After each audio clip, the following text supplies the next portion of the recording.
In this video, we will be discussing about the two types of data types that I told you in the previous video, and these are the basic types and the user defined types. The basic type is further divided into two types: integer type and floating point types. Integer type has a range from an integer to another integer, and it can store only the integer values. On the other hand, floating point types has a range from a decimal to another decimal, and it can store only decimal numbers. The different types of integer types are char, unsigned char, signed char, int, unsigned int, short, unsigned short, long, unsigned long, and floating point types are float, double, and long double. There are so many different types of integer types just because of their defined sizes and defined ranges. For example, the size of a char is 1 byte and the size of an int is 2 or 4 bytes. It's 2 bytes in case of Turbo C++ and 4 bytes in case of code blocks.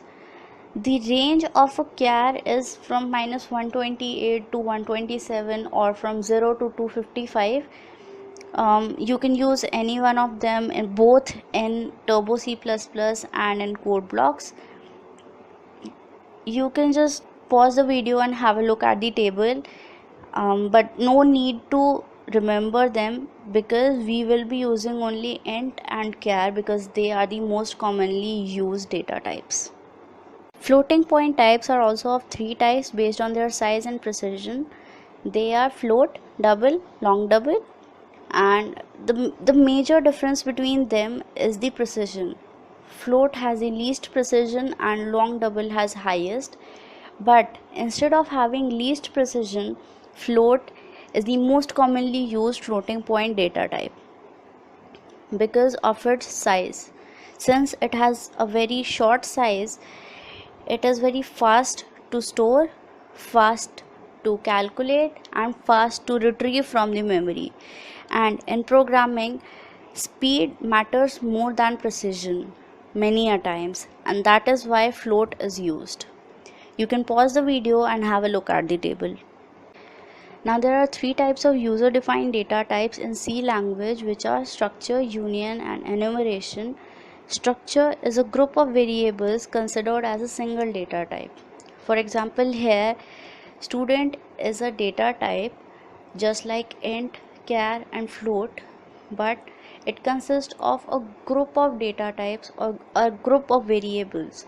These variables are roll number, name, and marks, which are of different data types: int, char, and float. Here char is a derived data type which is not in our scope right now.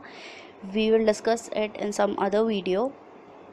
All these variables form a single data type known as student. Union is similar to structure. Here the difference is that instead of struct I use union, and in structure I can use all the variables at the same time, but in union at a given time only one variable is used. Example, if I have defined roll number, then I can use only the roll number, and if at some other time I define name, then roll number is erased. Now enumeration is also a user defined data type, but its syntax is a little different. It has a curly bracket, and inside those curly brackets some constants are written. Here the constants are Monday, Tuesday, Wednesday, etc. These constants are known as enumeration constants, and these constants are automatically given an integer by the compiler. For example, Monday is given an integer 0, Tuesday equals to 1, Wednesday equals to 2, and so on. You'll get familiar and used to all these data types once you code along with me. Now, for defining or declaring any variable or any function, we need two parts. First is the data type and second is the variable name or the function name. We have discussed the data types.